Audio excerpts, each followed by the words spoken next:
How many times in your life have you heard people say, ooh, look at her. She's the black sheep of the family. Right? Maybe it was you. Maybe you've said that about somebody in your own family. You know what I mean? Why are we making being the black sheep such a bad thing? What's so wrong about standing out? What's so bad about being unique and embracing those things that are different about you from the rest of the people in your group? And you know what's really kind of interesting is that if you think about it, we're all really black sheep. I mean, come on, you guys. We technically really are. We all individually have our own personal brand. We all individually do those things that are unique and different from our family members. We have different ways that we show up. We have different things that we like. We have different interests. You know, you can have a family with 6 kids, and trust me, all 6 of those kids are going to have things that they like to do differently. One's going to love Legos. One's going to love to read. One's going to be interested in engineering. Another one's to do art. And another one wants to do art and engineering. And you know what? It's great. So can we just get to a point where we start to normalize that you're not a black sheep, that you actually can stand out, that you actually can, and dare I say, should embrace what makes you unique, right? Can we start to normalize that, hey, there are great things about us each individually, okay? Instead of saying, oh my gosh, that person is so bad, they're the black sheep. Ugh. It just makes me sick thinking about how we do that to each other and how we are completely missing the boat of embracing what's beautiful and wonderful about each other and really highlighting, hey, look at how awesome that person is. Look at the things that they do differently from me. And instead move from this place of judgment and being obstinate and being difficult and being resistant, and going from that instead to this place of curiosity and interest and intrigue and maybe a little bit of compassion too, right? And saying, I wonder why that's going on. And let's just have a conversation, right? And that's okay, right? Like, I just feel like so often it's this whole thing of like, oh, you know, they're different. Everything's got to be the same. No, I kind of, no, I don't think so. I don't think so.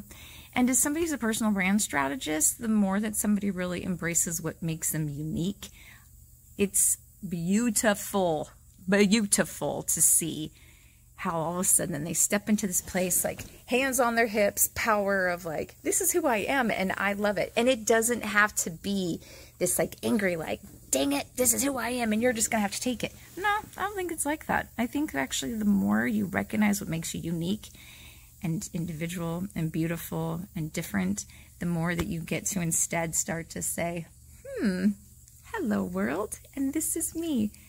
And welcome to being in my life. And you're welcome that I'm here and that I'm living my most beautiful, wonderful self.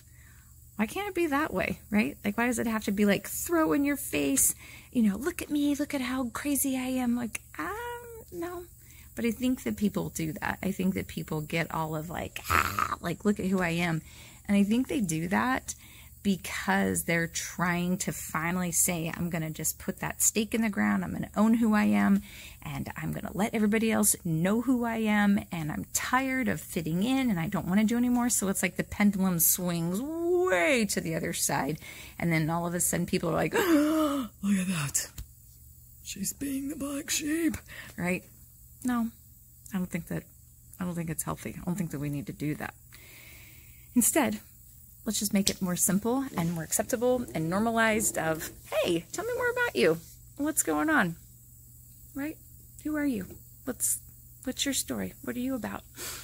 And as we move to that place, maybe all of a sudden, we're all the black sheeps. Oh! What do you think about that? Let that one sit in for just a little bit for you and go, yeah, okay. And then you start to realize, oh, there's some little things about me a little bit different, because maybe at Thanksgiving dinner I don't really love the pumpkin pie that everybody else in the family loves. And I'm the black sheep over here saying, bring on the pecan, right? And it's like, oh, what? You have to love the pumpkin pie. It's a family tradition. Well, does it have to be, right? Maybe somebody else can enjoy the pecan pie or crazy pond crazy. Maybe you even like a little bit of lemon meringue on Thanksgiving. Oh my gosh, we can't do that. We have to do apple spice everything. Pumpkin spice this. We don't. Embrace what's unique. Spice things up a little bit. Enjoy, right, the uniqueness of yourself. Get to know who you are and enjoy and embrace the uniqueness of other people. And if you're going, Jen, I don't even know how I even begin. Well, let me tell you, the more you're clear on your personal brand, the easier it gets. So if you're not clear on your personal brand, get in touch. Let's get your personal brand determined, and then from there, let's start leveraging it so that you can be the healthiest version of your own black sheep that you can be. So come join me, get in touch. I've got some cool stuff for you, like the personal brand boot camp and the personal brand ambassador community and coaching and stuff that can help you so that you too can see and understand and embrace and leverage the black sheep that is in you. All right, my friends, go live your brand.